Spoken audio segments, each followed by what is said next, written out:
Oh, man. You had a hand up. Apparently, that's not my patient. That's not my patient, or you're not my patient. Last one. I'm not allowed to have overtime. Ah, you know, I'd love to help you, but I'm not allowed to have any overtime. Love it. Love it. Love it. The point is, we're constantly benchmarking. Your patients are not comparing you against other hospital food service departments. Okay? They're comparing you against the Starbucks they went to 3 weeks ago that yesterday they went back and somebody remembered the name and the kind of latte double something something they drink. Yet, when I was rounding on a patient in Washington, D.C., a double amputee elderly African-American woman at 7 o'clock at night with a physician, back about 10 years ago, I walked into her room and I said, "Ma'am, is there anything else we can do to make your stay just a little bit nicer?" She goes, "Well, I have been good.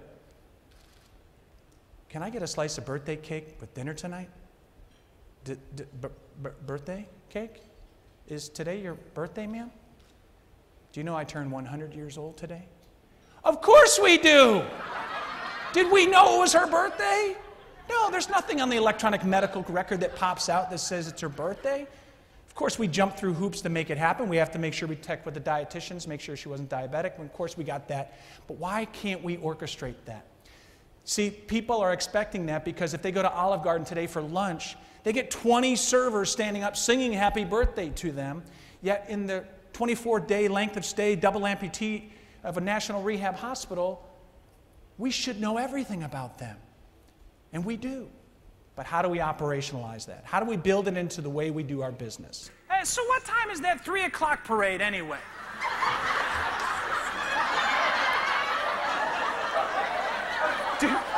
Do you have 3 o'clock parade questions at Sharp? Is this gonna hurt? Guys, we're really good at this, especially in healthcare. We're good at achievement and results. We're not so good at building relations. We don't have time anymore to say, "How was your day? How was your weekend?" Some of us are sailing on this ship here, and I know you're in the room, okay? You don't get anything done, and nobody likes you. Now, I know you're in the room because when you walked in the room this morning, the lights started to flicker. We call these people, and this is what they look like, the hardship, okay? That's the boat you're sailing, all right? Now, if we let these people stay with the organization, we're going down. Your job is to create a specific culture that says what they're doing is graffiti. Give them a culture that they can rise to. Invite everybody to board this ship. So we've got to create an appreciation environment. We've got to create an explicit culture of expectations. But are all our patients that way? Are most of our patients that way? It's not life and death most of the time. It's everyday life. It's a sore throat.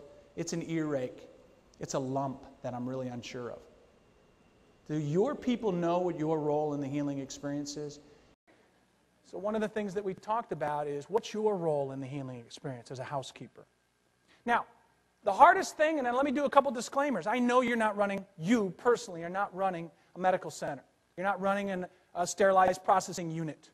Maybe you used to. Maybe you were a nurse. How many previous or current clinicians do we have in the room here? MD, RN, provider, great. Okay, it's good to know. A little intimidating, but it's good to know. Watch my P's and Q's. How many physicians do we have in the room, just out of curiosity? Excellent. Let's talk about them. No, just kidding. Just kidding.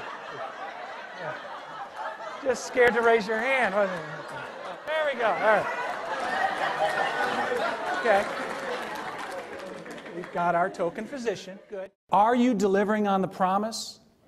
Does that promise, "You can count on us," mean anything to you?